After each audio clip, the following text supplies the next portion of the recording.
ये सब्ज लाल होठ, ये संगमरमर जैसा बदन। Stop being naughty all the time, Vicky. Vikrant उस लड़की की बाहों में झूल ही रहा था कि रोहिणी वहाँ पर चली आई। Tell me more. Am I beautiful? Your type, rich boy? Oh, yes. You're a killer wild cat. Oh no. What happened? Vikrant ने अचानक अपनी माँ को अपनी तरफ आते देख उस लड़की को अपनी गोद से नीचे फर्श पर धकेल दिया और झट से टॉवल अपने बदन पर ओढ़ लिया। उसने बाकी लड़कियों को भी इशारे करके वहाँ से चले जाने के लिए कह दिया। माँ, आप मुझे बुला लिया होता तो मैं खुद ही आ जाता। विक्रांत, संभल जाओ। कब तक इस तरह अय्याशियों में वक्त जाया करते रहोगे? अब सयाना बनने का वक्त आ गया है। माँ, आप तो जानती ही है कि बचपन से विक्रांत अपनी मर्जी का मालिक रहा है। वक्त और हालात मेरा कुछ नहीं बिगाड़ सकते। विक्रांत, मैं रजवाड़ों के खानदान से ताल्लुक रखती हूँ। हम रॉयल ब्लड लाइन हैं, जिनका रुतबा आज भी लोग मानते हैं और हमें सलाम ठोकते हैं। लेकिन शायद तुम्हें इस बात की कद्र ही नहीं है। अपने अंधे ऐशो आराम और नशे के धुएं में फूंकती जिंदगी में कहीं तुम अपनी जिंदगी का सबसे बड़ा मौका हाथ से न धो लो। क्या मतलब? धर्म की हालत बिगड़ती चली जा रही है। मैं जहाँ पर एक पत्नी हूँ वहीं पर तुम्हारी माँ भी हूँ। इसीलिए बिजनेस को संभालने के लिए मैं तुमसे ये कहने आई हूँ कि अब अय्याशी की जिंदगी छोड़कर जिम्मेदारी उठाने के लिए तैयार हो जाओ। आप फिक्र ना करें माँ, रॉयल ब्लड तो मुझ में भी है। सिचुएशन को अपने फायदे के लिए किस तरह मैनिपुलेट करना है कि मैंने आपसे ही सीखा है। जहाँ तक बिजनेस की बात है, अभी तो उसे और ज्यादा एक्सपैंड करने का वक्त आ गया है। मुझे खुशी है कि तुम पर्दे के पीछे अपने प्लान्स को अंजाम दे रहे हो विक्रांत। माँ, विक्रांत का दिमाग 24 घंटे चलता रहता है। आप देखिए तो सही कि आपका ये लड़का आगे क्या ट्रम्प कार्ड खेलता है। वहीं 6 घंटे के सफर के बाद ट्रेन इगतपुरी के हरे भरे वादियों से होते हुए सूरज की पहली किरण के साथ रेलवे स्टेशन पर आकर रुकी, जिसमें से प्रियंका और दिव्या नीचे उतरे। तू पहले कभी इगतपुरी आई है दिव्या? नहीं तो, लेकिन ये तो बहुत ही पॉपुलर हिल स्टेशन है। लोग तो यहाँ पर छुट्टियाँ मनाने आते हैं, लेकिन हमें देख, हम यहाँ पर स्पाइंग करने आए हैं। धीरे बोल, चल बाहर ऑटो स्टैंड पर चलते हैं।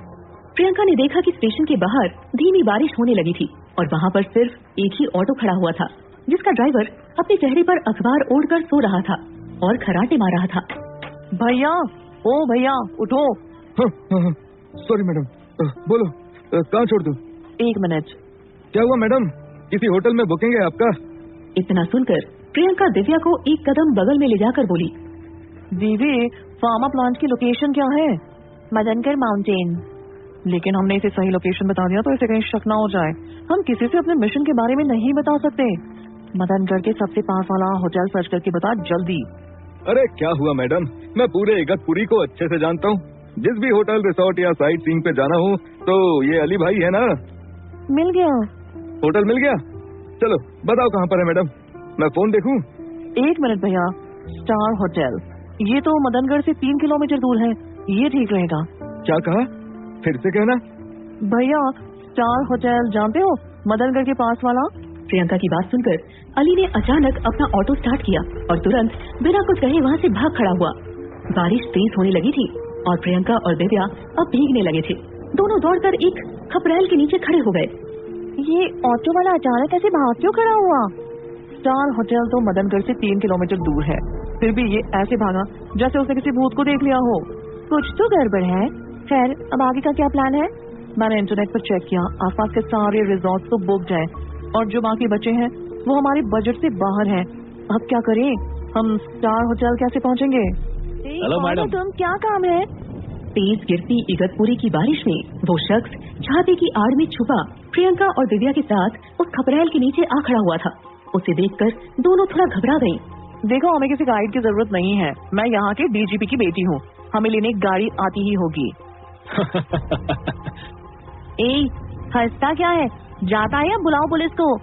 सॉरी मैडम, वो क्या है ना कि आज यहाँ के डीजीपी अजीत डांगले साहिब वो वैतरणा में नए बांध के इनॉग्रेशन में बिजी है और उनकी बेटी आकृति तो अमेरिका में पढ़ाई कर रही है। क्या? अपना झूठ पकड़े जाने पर प्रियंका और दिव्या दोनों ही दंग रह गए। वो शख्स एक पल के लिए हंसा और फिर उसने अपना छाता नीचे कर दिया। वो एक लंबे कद का आदमी था जो हट्टा कट्टा था और उसका रंग गोरा था। आप तो यूं ही डर गई मैडम, कोई बात नहीं। ऐसे मौसम में 2 अकेली लड़कियां घर से दूर एक वीरान हिल स्टेशन में अकेली, मैं समझ सकता हूँ कि आपने झूठ क्यों बोला मैडम। वैसे मंदार नाम है मेरा। तो हम क्या करें?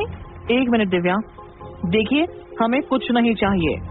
मैडम, इगतपुरी है तो खूबसूरत, लेकिन इस खूबसूरती के पीछे भी कोई राज छुपे हुए हैं। कैसे राज? वो राज जो आपको यहाँ के लोकल्स नहीं बताएंगे। वो क्या है ना, बाहर वालों से नफरत करते हैं यहाँ के लोकल्स। वो क्यों? बहुत वजह है मैडम, बेरोजगारी, लैंड ग्रैबिंग, पॉलिटिक्स। वैसे हम आम टूरिस्ट की तरह सिर्फ व्यू पॉइंट्स पर सेल्फीज खींचने नहीं आए हैं। हम इस जगह और यहाँ के लोगों को भी समझना चाहते हैं। हाँ, हम टूरिस्ट नहीं हैं, हम ट्रैवलर्स हैं। मंदार ने प्रियंका और दिव्या की तरफ 1 मिनट शक से देखा। कड़कती हुई बिजली की रोशनी उसकी आंखों में चमक रही थी। दिव्या को वो एक पल नहीं भा रहा था। प्रियंका, लगता है हमारा सारा प्लान चौपट हो जाएगा। हाँ मैडम, सही कहा आपने। प्लान देखिए, मैं भी आम टूर गाइड नहीं हूँ। ये रहा मेरा सरकारी आईडी। आप जैसा चाहे वैसे टूर प्लान करके दूंगा। आपको कोई शिकायत का मौका नहीं मिलेगा। देखना, आप खुद ही खुश होकर मुझे टिप भी अपने हाथों से ही देंगी। मांगने का अच्छा तरीका है। 1 मिनट दीवी, ठीक है, लेकिन याद है ना, हमें सिर्फ घूमना नहीं है, इस इलाके की हिस्ट्री और यहाँ के लोगों के बारे में भी जानना है हमें। हो जाएगा मैडम। वैसे मैं आपको स्टार होटल छोड़ सकता हूँ। ये सुनकर प्रियंका दंग रह गई और 2 कदम पीछे हट गई। तुम्हें किसने कह दिया कि हम स्टार होटल जा रहे हैं? मैडम, इस इलाके में आए हर एक इंसान को मैं समझ लेता हूँ। आपकी भाषा में क्या कहते हैं? हाँ, वो 6th सेंस है मुझमें। लेकिन सेंस ऑफ ह्यूमर बिल्कुल भी नहीं। मजाक कर रहा हूँ मैडम। जब आपकी बात उस ऑटो वाले से हो रही थी, मैं पीछे ही खड़ा सिगरेट पी रहा था। ऑटो की आड़ में हम एक दूसरे को नहीं दिखे। सॉरी कि मैंने आपकी बातें सुन ली। वैसे स्टार होटल काफी दिलचस्प चॉइस है। देखो, हम ज्यादा सवाल जवाब करने के आदी नहीं है। ये लो एडवांस।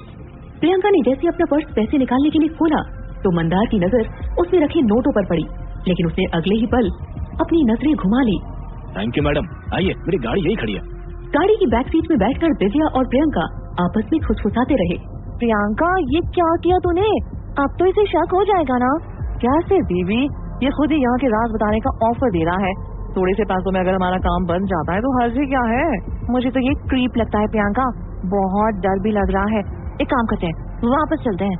पागल हो गया क्या दीवी? इस आदमी से मिलकर हमारा काम और आसान हो गया है। जरा सोच, लोकल है, यहाँ का हर सीक्रेट इसे पता होगा, फार्मा प्लांट के बारे में भी। प्रियंका और दिव्या को ये नहीं पता था कि मंदार रियर व्यू मिरर में उन दोनों को लगातार देख रहा था और उनकी बातें सुनने की कोशिश कर रहा था। तभी अचानक प्रियंका की नजरें उससे मिली और प्रियंका को मंदार के चेहरे पर एक पुराना घाव का निशान दिख गया। लेकिन मंदार बाहर देखने लगा। ये तुम्हारे चेहरे पर ये निशान कैसा? वो मैडम, छोड़िए, आप बोर हो जाएंगी। क्यों? क्या हमसे कुछ छुपा रहे हो? रास्ता लंबा है मंदार, कहो कैसे लगा ये निशान तुम्हारे चेहरे पर? मैडम, ये बहुत दुख भरी कहानी है। वो क्या है ना कि मैंने जिस लड़की से शादी की थी ना, उसका चक्कर मेरी पीठ पीछे चल रहा था, एक जुआरी के साथ। उसने उससे काफी कर्जा भी ले लिया था। एक दिन वो घर वापस आई तो मैंने देखा कि उसके बॉयफ्रेंड ने उसके चेहरे पर तेजाब फेंक दिया था, जिससे उसका दाया गाल बिगड़ गया था। मंदार की बात सुनकर प्रियंका और दिव्या हैरान हो गए। हमारे पास ऑपरेशन के लिए पैसे नहीं थे। मुझे हर पल उसकी खूबसूरत हंसी याद आती थी। मैं अपनी बीवी को हर रोज दिल दिल कर तड़पता देखता था।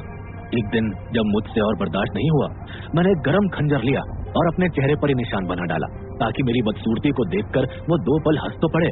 मगर जानती है क्या हुआ? ओह माय गॉड मंदार, क्या हुआ? लाइफ भी अजीब मजाक करती है मैडम। मुझे लगा मैं अपनी बीवी को एक बार फिर हंसा दूंगा, लेकिन वो मुझे ही को छोड़कर अपने बॉयफ्रेंड के साथ भाग गई। What bullshit! दीवी चुप कर। I am sorry Mandar. वैसे ये मदनगढ़ कितनी दूर है यहाँ से? क्या हुआ?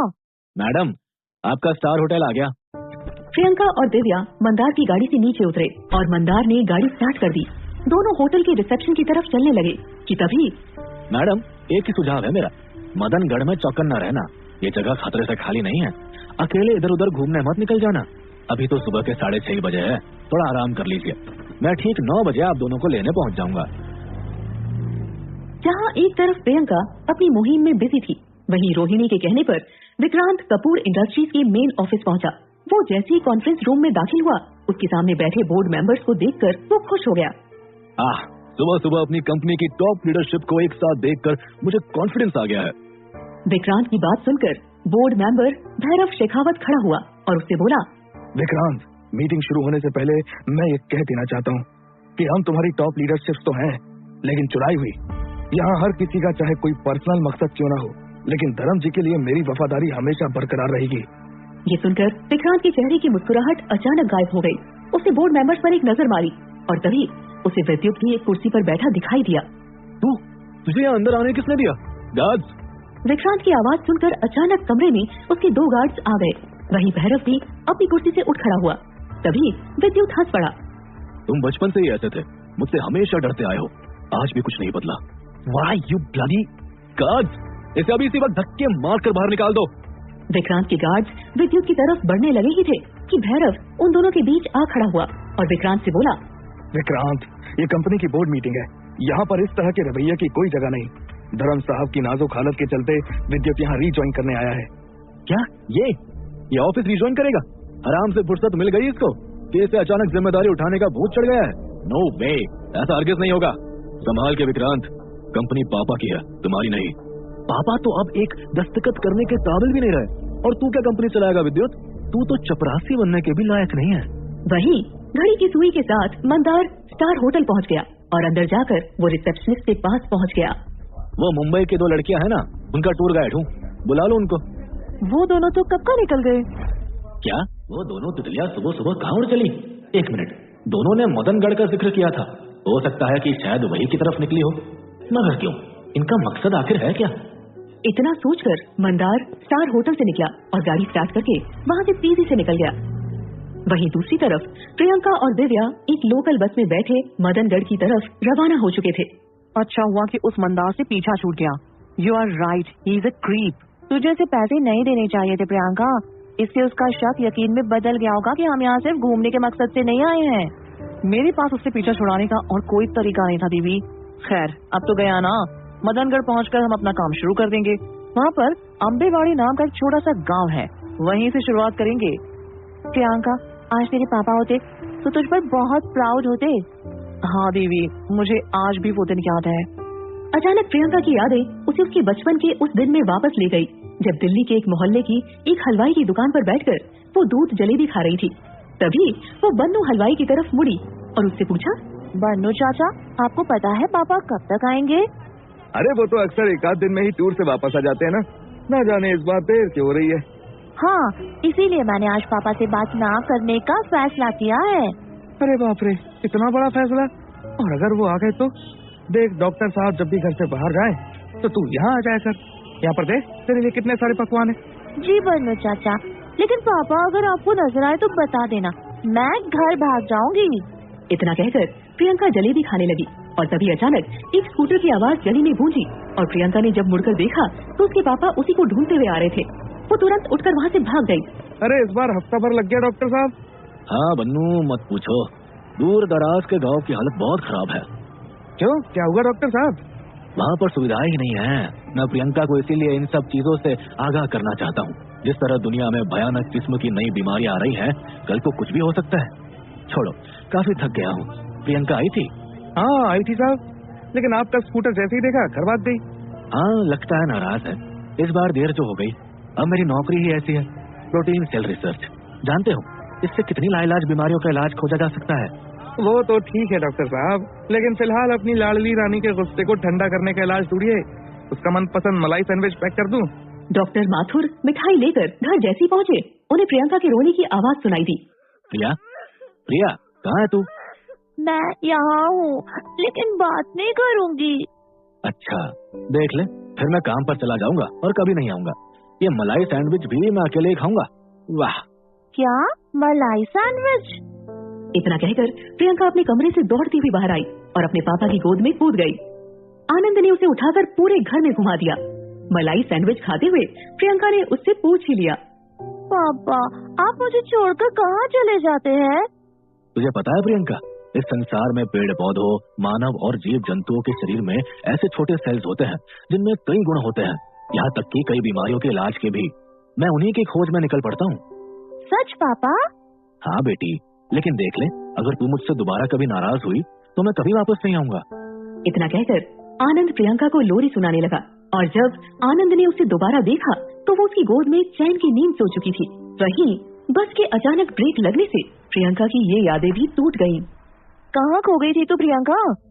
कुछ नहीं दीदी, बस यूं ही पापा को याद कर रही थी।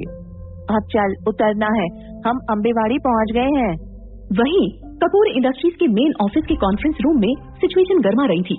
विक्रांत सबके सामने विद्युत की इंसल्ट कर रहा था, लेकिन विद्युत भी चुप रहने वालों में से नहीं था। मैं चपरासी बनने लायक हूँ या ना हूँ, लेकिन मेरा भी पापा की कंपनी पर हक बनता है, ठीक उसी तरह जैसे कि तुम्हारा, जिसका नाजायज फायदा उठाकर तुमने शेयर्स अपने नाम कर लिया है और यहाँ पर मौजूद बोर्ड मेंबर्स को भी खरीद लिया है। चलो इन सब से ही पूछते हैं कि किस तरह और कितने में इन्होंने अपनी वफादारियां बेची है। इतना कहते ही सभी बोर्ड मेंबर्स में बहस छिड़ गई और कॉन्फ्रेंस रूम में उनमें आपस की चीखम चिल्ली शुरू हो गई। ये देखकर विद्युत विक्रांत की तरफ देखकर हंसने लगा। गुस्से में विक्रांत ने टेबल पर रखा एक ग्लास जमीन पर दे मारा, जिसकी आवाज से सब चुप हो गए। बस बहुत हो गया। आज तक पापा तुझे मुझसे बचाते आ रहे हैं ना, लेकिन आज तो उनकी ये हालत है कि वो खुद को भी नहीं संभाल सकते। आगे आगे देख मैं तेरे साथ क्या करता हूँ विद्युत। विक्रांत ने दरवाजे पर खटखटाहट सुनकर देखा तो एक गार्ड सामने खड़ा था। मैंने कहा था ना कि मीटिंग खत्म होने तक कोई अंदर नहीं आएगा। Now get out. मैं इतना भी नाकाबिल अभी नहीं हुआ हूँ विक्रांत। Welcome to Ambewadi. प्रियंका के बस से नीचे उतरते ही जैसे उसने एक अलग दुनिया में कदम रख दिया हो, अचानक उसे बस के ड्राइवर की आवाज सुनाई दी। मैडम ये तूने एक बस ये थे। ये क्या कह रहा है? यहाँ से एक ही बस आती जाती है। मर गए? क्या मर गए? अच्छा है ना, जगह को ठीक से एक्सप्लोर करने का टाइम मिल जाएगा। तो बिल्कुल डॉक्टर अंकल पर गई है। हाँ, उनका काम भी उनके लिए एडवेंचर जैसा ही था। इकलौते बस को उन्हें छोड़ जाता देख दिव्या का दिल बैठ गया।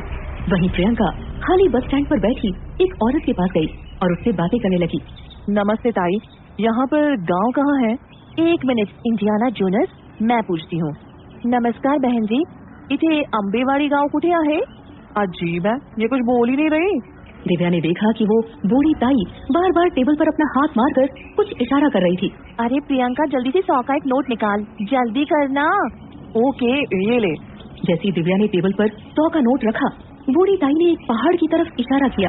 लगता है ये बोल नहीं सकती, हाथ से इशारा कर रही है कि अम्बेवाड़ी उस पहाड़ी के पास है। तो चल प्रियंका, सामने देख, वहाँ तक पहुँचने के लिए पक्की सड़क भी नहीं है। कहाँ धूल मिट्टी में हम धक्के खाते फिरेंगे। देख अब ठान ली है तो ठान ली। We are on a mission Divya. Oh हाँ, मैं तो भूल ही गई थी, mission Vidyut impossible. Oh shut up.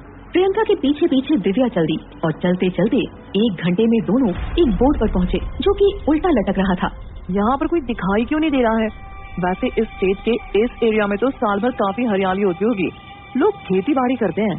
Priyanka वो देख, दूर से कुछ लोग जा रहे हैं, लगता है कि इसी गांव के लोग होंगे। चल उनसे पूछते हैं। जैसे ही प्रियंका और दिव्या उन गांव वालों के पास पहुँचे तो शहर से आई 2 लड़कियों को देखकर सहम गए। उनके साथ जो 2 बच्चे थे वो अपने माँ बाप के पीछे जाकर छुप गए। अरे ये हमसे डर क्यों रहे हैं? घबरो न कुछ दादा, घबराओ मत। इतना कहकर दिव्या ने अपने बैग में से 2 चॉकलेट बार निकाले और उन बच्चों को देने लगी। तभी अचानक वो लोग किसी को देखकर भागने लगे। प्रियंका ने मुड़कर देखा तो उनके पास एक जीप आकर रुकी और उनमें से एक आदमी नीचे उतरा। उसके साथ 3 और आदमी लाठियां लेकर उसके पीछे पीछे चले आए। शिट, भगवान मेरे सारे पापों को माफ कर देना। मेरा वैष्णो देवी आने का सपना अधूरा ही रह गया। अगले जन्म में मैं जरूर आऊंगी। चुप रह दिव्या। आप दोनों कौन है? क्या काम है? जी आपका नाम? मेरा नाम जानना है? सवाल तो मैंने किया है ना मेम साहब। कहाँ से हो? मुंबई, नासिक, क्या पुणे से? जी हाँ, विले पार्ले वेस्ट, साधना सदन, फ्लैट नंबर 32। दिवीश, मैं प्रियंका हूँ और ये मेरी सहेली दिव्या। हम यहाँ पर घूमने के लिए आए थे। ये बात सुनकर अचानक वो आदमी अपनी बड़ी और लंबी मूछें सहलाने लगा जैसे कोई बाघ शिकार के लिए निकला हो। प्रियंका यहाँ से चल, वरना ये सांड हमें कच्चा चबा जाएगा। 1 मिनट यार, आपका नाम? मेरा नाम गोविंदा है। तुम दोनों यहाँ घूमने आए हो? क्या देखना है? सुना है यहाँ पर मदनगढ़ किला बहुत शानदार है। मदनगढ़ का नाम सुनते ही गोविंद की आंखें जैसे गुस्से और नफरत से भर गए। अरे अच्छे घराने की लड़कियाँ लग रही हो, यहाँ का रास्ता कैसे भटक गए? जानती नहीं, अब वहाँ कोई घूमने नहीं जाता, वो अब एक शमशान घाट है। क्या? प्रियंका तू नहीं आ रही है तो मैं जा रही हूँ। मुझे इस हॉरर शो के टिकट नहीं चाहिए। दिव्या ये यहीं का लोकल लगता है, जरूर उस प्लांट के बारे में जानता होगा। भाई साहब, हमने सुना है कि यहाँ पर कुछ गलत हो रहा है। क्या कहा? हाँ, यहाँ कुछ गैर कानूनी हो रहा है ना? इतना सुनते ही गोविंद के आदमी प्रियंका और दिव्या के पीछे आकर खड़े हो गए। तभी क्या दोगन्ना जिप माथे बसवा क्यों जा? दिव्या ये क्या कह रहा है? इन दोनों को जीप में बिठाओ और ले चलो। व्हाट? लेकिन कहाँ? इससे पहले कि प्रियंका कुछ समझ पाती, उसे और दिव्या को गोविंद के आदमी जीप की बैक सीट में बिठाकर चल दिए। जीप कच्चे रास्ते और सुनसान वादियों से होती हुई चली जा रही थी। 1 घंटे बाद आखिरकार गाड़ी एक खेत के बीचों बीच जाकर रुक गई। प्रियंका और दिव्या की आंखों पर पट्टियां बंधी हुई थी। उन्हें आइडिया ही नहीं था कि गोविंद उन्हें कहाँ लेकर आ गया था। क्या 2 घंटा खाली है? नीचे उतारो दोनों को। हमें छोड़ दीजिए, हमारे पास जितना पैसा है रख लीजिए। तभी दोनों की आंखों की पट्टियां खोल दी गई। अपने सामने खाली सूखा खेत देखकर प्रियंका और दिव्या के गले सूख गए। वो जहाँ नजर मारते वहाँ तक सिर्फ खाली बंजर जमीन थी और इंसान का नामो निशान तक नहीं था। देखिए, हम नहीं जानते आपको क्या चाहिए, लेकिन हमारे परिवार वालों को पता है कि हम यहाँ हैं। तर तुरचे कुटुंब काय करेल? क्या कर लेंगे तुम्हारे फैमिली वाले? थैंक्स बीवी। देखिए भाई साहब, अरे आप तो जगह घूमने आई थी ना मैडम, ये देखिए। अब घूमिए, कहिए क्या देखेंगी आप? खाली पेट, सूखी बंजर ये जमीन, या भूखे नंगे प्यासे लोगों के शव? यही देखने आते हो ना तुम शहरी और विदेशी लोग? गोविंद की आवाज में अचानक एक भावुकता झलकने लगी। उसे सुनकर प्रियंका ने उससे कहा, गोविंद भाऊ, हमें बताइए क्या हुआ था यहाँ? अरे लीजिए, पहले बैठिए और पानी पी लीजिए। गोविंद के आदमी जीप से 2 कुर्सियां ले आए और उन्हें गोविंद के सामने रख दिया। गोविंद ने प्रियंका और दिव्या को पानी की 2 बॉटल्स दिए। अरे मैडम, ये जमीन कभी उपजाऊ भी हुआ करती थी, बांझ नहीं। हम सब हंसते खेलते किसान परिवार यहाँ बसते थे। पूरे इलाके में हमारा सबसे अमीर इलाका हुआ करता था। लेकिन क्या गोविंद भाऊ? अरे शहर वालों ने यहाँ पर आकर यहाँ के पानी और जमीन में जहर मिला दिया मैडम। हजारों सालों से हमारी उपजाऊ जननी ये धरती हमारी आंखों के सामने दम तोड़ रही है। अब यहाँ कुछ नहीं उगता। यहाँ के आधे लोग या तो केमिकल की बीमारी का शिकार बन गए या गांव छोड़ने पर मजबूर हो गए, और ये सब हुआ है उस कपूर के दवाई के कारखाने की वजह से। कपूर फार्मा के प्लांट के बारे में सुनकर प्रियंका और दिव्या चौकन्ने हो गए। गोविंद भाऊ, क्या आप हमें वो प्लांट दिखा सकते हैं? मार्ग नहीं, बिल्कुल नहीं। वहाँ जाना अपनी मौत को दावत देने जैसा है। हम पैसे देने के लिए तैयार हैं भाऊ। ये बात सुनकर गोविंद अपनी कुर्सी से उठ गया। बड़ी अच्छी बात कर दी तुम शहर वालों ने मैडम। मैं तो तुम्हें यहाँ की सच्चाई दिखाने लाया था, लेकिन तुम तो मुझे खरीदने चली। क्यों, प्लांट के बाबू ने भेजा है क्या तुम्हें? नहीं भाऊ। अरे मैं कुछ नहीं सुनना चाहता। आइंदा से अम्बेवाड़ी में दिखाई मत देना, वरना अच्छा नहीं होगा। लड़की समझ के छोड़ रहा हूँ। विलास, 2 घाना बस स्टैंड पर सोडा। प्रियंका और दिव्या को गोविंद के आदमी वापस अम्बेवाड़ी बस स्टैंड पर अकेला छोड़कर चले गए। जैसे ही वो गाड़ी से उतरे, उन्होंने अपने सामने मंदार को खड़ा पाया, जिसने वहाँ पर बैठी बूढ़ी दादी को 100 का नोट थमाया। तुम यहाँ हमारा पीछा कर रहे हो?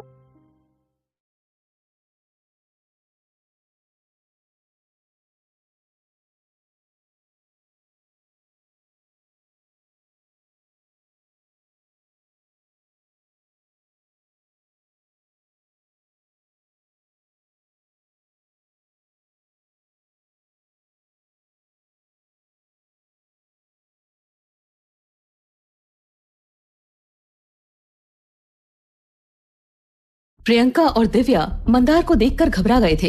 प्रियंका, जरा फोन तो दे, मैं पुलिस को अभी बुलाती हूँ। दिव्या ने देखा कि उसका नेटवर्क नहीं आ रहा था। शिट। मैडम, यहाँ आदमी नहीं रहते तो नेटवर्क किस लिए होएगा? वैसे बूढ़ी दादी की याददाश्त काफी अच्छी है। क्या तुम हमें कपूर फार्मा प्लांट तक ले जा सकते हो? प्रियंका, तू पागल हो गई है, इस क्रीप से मदद मांग रही है। वहीं दूसरी ओर कपूर इंडस्ट्रीज के मेन ऑफिस के कॉन्फ्रेंस रूम में धर्म के अचानक आ जाने से सब हैरान तो हुए ही, साथ ही विद्युत को भी ताज्जुब हुआ। पापा, आप? मैं इतना भी नाकाबिल अभी नहीं हुआ हूँ विक्रांत कि तुम कपूर इंडस्ट्रीज के मालिक को ही बाहर निकाल दो। धर्म की गरजती आवाज अचानक सुनकर कॉन्फ्रेंस रूम के अंदर बैठे हुए सभी कपूर इंडस्ट्रीज के बोर्ड मेंबर्स अपनी कुर्सी में ही बैठे हिल गए। धर्म एक ओल्ड स्कूल बिजनेसमैन था, जिसके डिसिप्लिन और उसूलों को तोड़ने की हिम्मत किसी में नहीं थी, लेकिन विक्रांत ने आखिर ये हिमाकत कर ही दी थी। अरे पापा, आप? मुझे लगा आप तो बिस्तर पर पड़ा अपनी हालत को कोस रहा होगा। यही ना विक्रांत? देख रहा हूँ आज मेरा ही बनाया सीनियर स्टाफ मेरे ही पीठ में छुरा भौंकने यहाँ तुम्हारे साथ इकट्ठा हो गया है। जैसे ही विद्युत ने धर्म को देखा, वो अपनी कुर्सी से उठकर अपने पिता के पास जाकर खड़ा हो गया। तभी विक्रांत की नजर धर्म के व्हील चेयर को धक्का देती काम्या पर पड़ी। तो ये भी आई है आपके साथ? विक्रांत, अगर तुम यहाँ धोखे से पूरी कंपनी हथियाने की कोशिश कर सकते हो, तो मैं इतना तो कर ही सकती हूँ कि जरूरत पड़ने पर मैं अपने पति के साथ खड़ी रहूं। वैसे रोहिणी दिखाई नहीं दे रही हमेशा की तरह। Is she hiding in plain sight? अजीब बात है मम्मी जी, आपने ये हक खुद को अपने आप ही दे दिया, जबकि आप पापा की धर्म पत्नी तो कहीं से भी नहीं है। ये सुनकर विद्युत की आंखों में गुस्से से खून भर गया और वो विक्रांत की तरफ बढ़ा, लेकिन काम्या ने उसे बिना कुछ कहे ही उसके हाथों पर अपना हाथ रख के उसे रोक लिया। वो जानती थी कि इस वक्त विद्युत का एक भी गलत कदम उसकी पूरी जिंदगी बर्बाद कर सकता है। कॉन्फ्रेंस रूम के